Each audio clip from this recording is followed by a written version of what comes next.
Review of the Nerf Zombie Strike Doominator. This blaster's in the Zombie Strike line. It has a pump handle up here. It holds 24 darts in 4 cylinders and has a cool rotation lever. To operate, you load up the cylinders with Nerf Elite darts, you prime it, and then you fire. Very simple.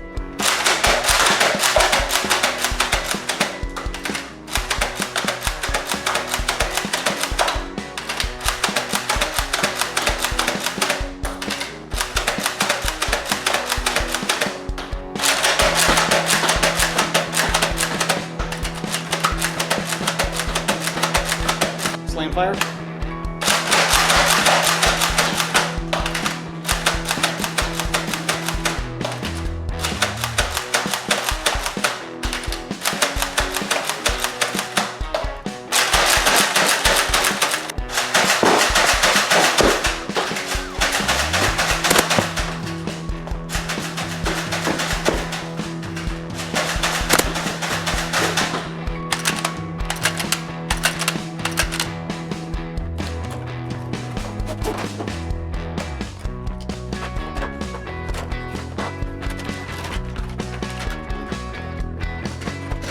Included is the blaster, a few darts, the handle which comes detached, as well as 2 other cylinders which also are detached, and the instructions.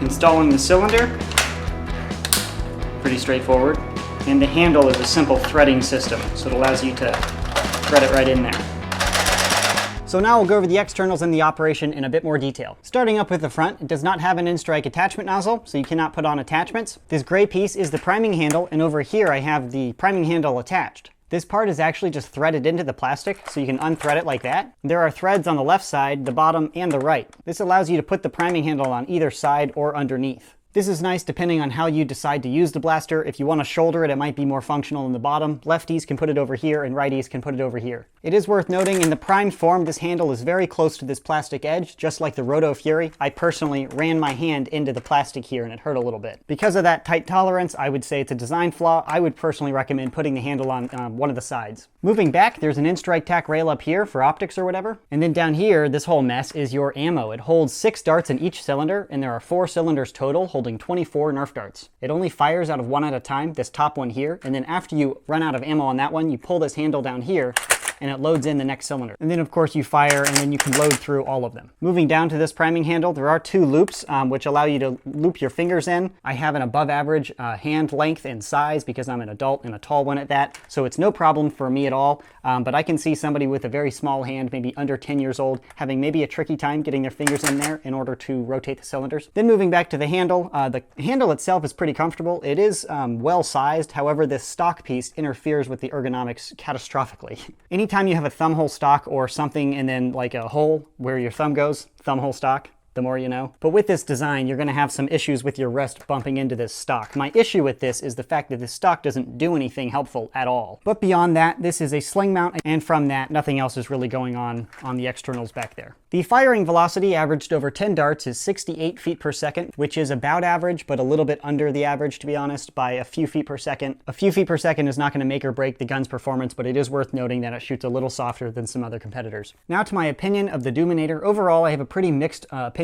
I was definitely looking forward to this blaster because a lot of people really don't like magazines or clips, and they just really wanted a cylinder blaster. This is like a Flip Fury on steroids in theory, allowing you to use this as a primary. However, in practice, I have a few complaints. The rotation mech is not really well refined. And when I say that, I mean if you prime the blaster and then rotate, the first dart won't fire. And that's because these cylinders are free-flowing, so you don't really know how it's going to land in the cylinder. Once you prime it, it'll fire just fine. Meaning you rotate, prime once, and then fire, that dart will reliably launch, assuming you have a decent prime and all. But the rotation mech overall just feels a little weird. The Flip Fury's rotation mech is phenomenal. It's the 2-cylinder pistol, by the way, from the Zombie Strike line. That rotation mech is great. This is not on that same tier. It's a whole lot more difficult mechanically to make this much mass move around reliably compared to the Flip Fury, which is approximately half the mass. So I understand why this is more finicky, but it's a little bit disappointing. I was hoping for a more robust mech. Connected to that, the ergonomics of getting my fingers in there is a little bit awkward.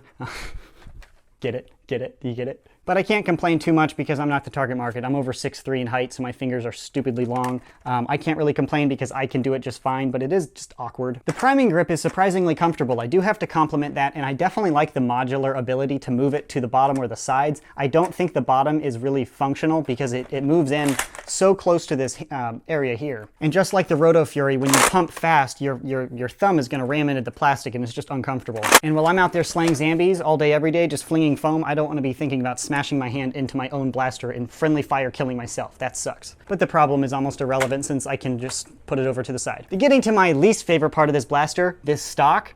What the F, Hasbro? That's the dumbest thing you guys have done in a long time. Ever since the Centurion and the Deploy, those were just overall stupid designs. This thing, come on guys, what are you guys smoking over there? There's absolutely nothing wrong with the design of the Roto Fury, which is very similar in concept. It's a pistol grip with this extended weird end, no attachment point, nothing going on. That's a comfortable blaster to hold. This is like the same thing, except this stupid brown part completely restricts the ergonomics. It's too small to shoulder even for a hobbit. Even an infant could not shoulder this. It is too small. And it honestly just catastrophically destroys the ergonomics of the rear end. Even for somebody who's 8 and has a small hand, your wrist is still going to bang into that. It's a stupid thing to do. Overall, pretty mixed opinion on the Doominator. I do think a lot of people are going to be using this for HVZ, and I'm excited to see what mods people are going to be doing. Hopefully I've given you all the information you need to make an informed decision on whether or not you want to purchase one. If you are interested in buying one, there's an Amazon buy link in the description box below. But if you are not, I hope you enjoyed the review. That's it. Thanks for watching.